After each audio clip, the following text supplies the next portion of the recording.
Hi everyone, I hope you all are doing well. So in today's video we are going to paint bleeding heart flower. So I have already created this composition for myself, and how we can draw it I'll show you right now. So you need a heart shape, basically nothing fancy as such, but before that you can create a string. This could be in any direction, and then you can create a heart shape. Around the stem you can create a depth, and then at the lower section you need to create the tail of this particular flower.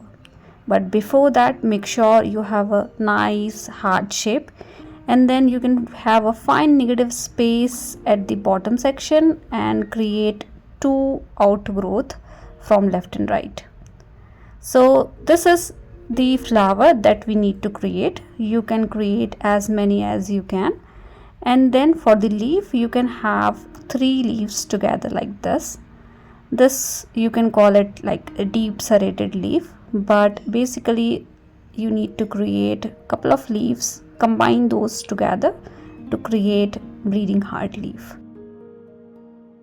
So likewise you can have your own composition. I have created something like this. 2 flowers are overlapped and couple of leaves in there, and that's it. So you can rub the unwanted pencil mark. We need to see the pencil mark, but the pencil mark should not be too dark.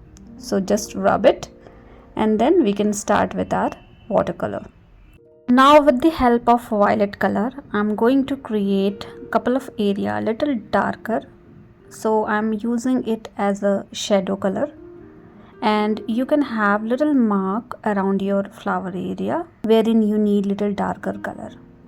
So this particular step is optional, but if you do it you will see a depth in your painting. So you can try something like this for sure. So I'm creating some dark patches around my flower at the tip where the string is coming, and around the flower area. Now you can have couple of curves left and right like these. You can avoid this particular step, but it is totally fine to have something like this. Now this is one flower. We need to repeat the similar thing for other 2 flower or whatever flower you have. So let's quickly do this particular step, and you need to do it where you need little darker color. So I'm going around and I'm creating these lines as well, and I'm also creating some patches around the flower. So nothing fancy, repeating the same thing for all the 3 flowers that I have. Now I did the same thing for the 3rd flower as well, except the lines. Now in the next step you can just add water into the flower area to wetten that particular area. So wet it, and make sure the lower portion have a little negative space, so we don't need any color in that particular area. Rest other area you can simply use clean water and try to make it little wet. Now with the help of red color you can just go around the flower area. Now you will automatically see little darker color wherein you have applied violet color. So that is the reason we have first go through with the violet color, and then we are using red color, because when you mix red and violet you will get a nice purple kind of color, which is totally fine for this particular flower. So let's paint the whole area with red color. The first layer you can keep it little lighter as well, totally fine. The lower portion is very fine, so make sure you have a fine negative space, and then left and right you need to fill those area with the color. You can also keep some white area around the upper section of the flower as well. So something like this you can do, and you can lift little bit of color if needed with dry brush technique. So basically you need to dry your brush and try to lifting some color from that particular area.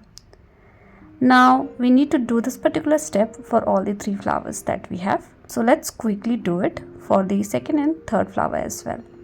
So first you need to wetten the area, and then you need to apply the red color.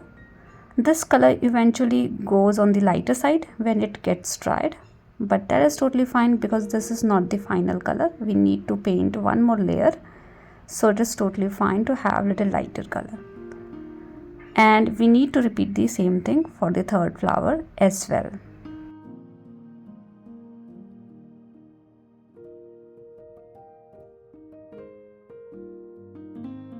I think now you understand what needs to be done, so you can do the same thing for the third one. I'm skipping for now. Now with the help of green color, so I'm mixing lemon yellow and cobalt blue color. So when you mix these two color, you will get a nice sap green kind of color. Keep it on the lighter side for the first layer and go around the stem area, and we are also going to paint one layer of leaf with this particular color. So I'm using size 02 round brush, and I'm using tip of my brush to paint some fine elements like these.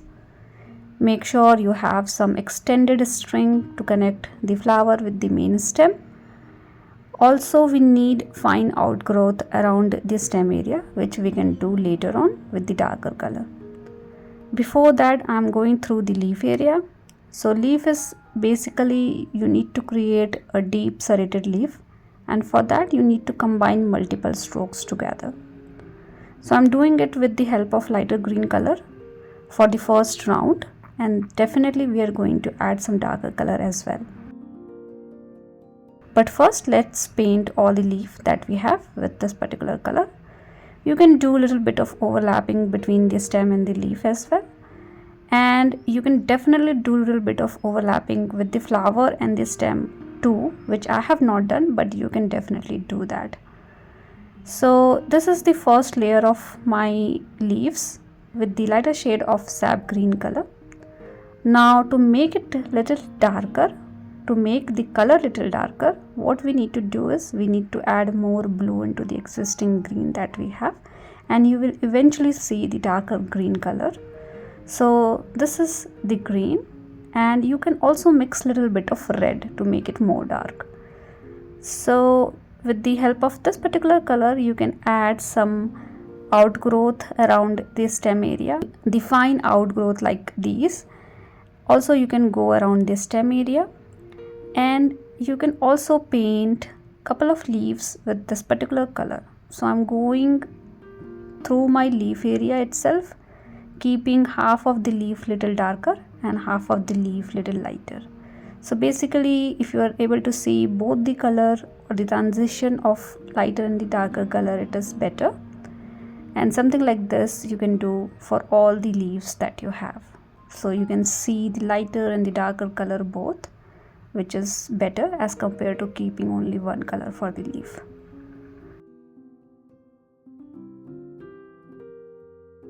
Now second layer is also done. Now with the help of red color, you can go around the flower area. Now this time I'm adding red color randomly. We also need to see little lighter color as well around some of the area, and we are seeing darker color because of the second layer. So something like this you can do for all the three flowers. Now you can see a nice red color around your flower area, and you are also seeing little bit of lighter color as well. So that is something I did purposefully, so that I can see little lighter and darker both. And do the same thing for rest two flower. Make sure you are able to see both shades of color. So that is something you need to take care of in this particular step.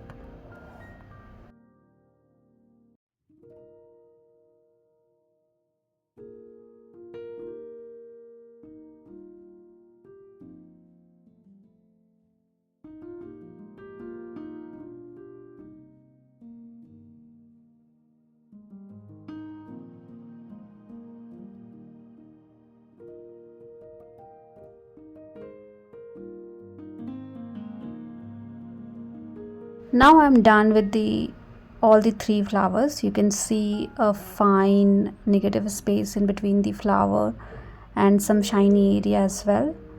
Now I'm using blue color and I'm going around the edge wherein I am having overlapping between two flowers. So this area need little darker shade to make these two flowers visible and to have the overlapping between two flowers. You should be able to see these two overlapping clearly, and that's why we need to add little darker color around the edge. Now we are not still done with the flower, but before that, with the help of darker green, one more shade little darker, so you can add more blue into your green, and then you can create the middle line for all the leaves. You can also create some vine and pattern into the leaf area, which we usually see around the leaf area. So these lines you can do with little darker shade of green color, and you can go through all the sections of leaf and you can create lines like these. These are optional, but I think when you have something like this, it is better. So why not to use these things? And I'm doing it using tip of my brush. You can definitely use fine brush to do all these things, but if you're doing it with using tip of your brush, it is well and good. Now I'm using violet color and I'm adding little bit of darker color around the tip of the heart from where the stem is coming, and that area need little darker color. And you can also have little darker color around the edge of the flower, but don't overdo this particular step. We need very light shade of violet color around the flower area to make couple of area little darker. Now with the help of same shade, you can go around the flower and you can create the curve like we have created in the initial step, and this gives you a nice 3D kind of effect. But do it with very lighter shade of color. We don't need to overpower this particular line. We need red flower only, but little hint of these lines with violet color is totally fine. And we are done with today's video. Hope this video is easy and simple for you guys. Please do let me know if you have any kind of feedback for me, and thank you so much for watching. See you all in the next video.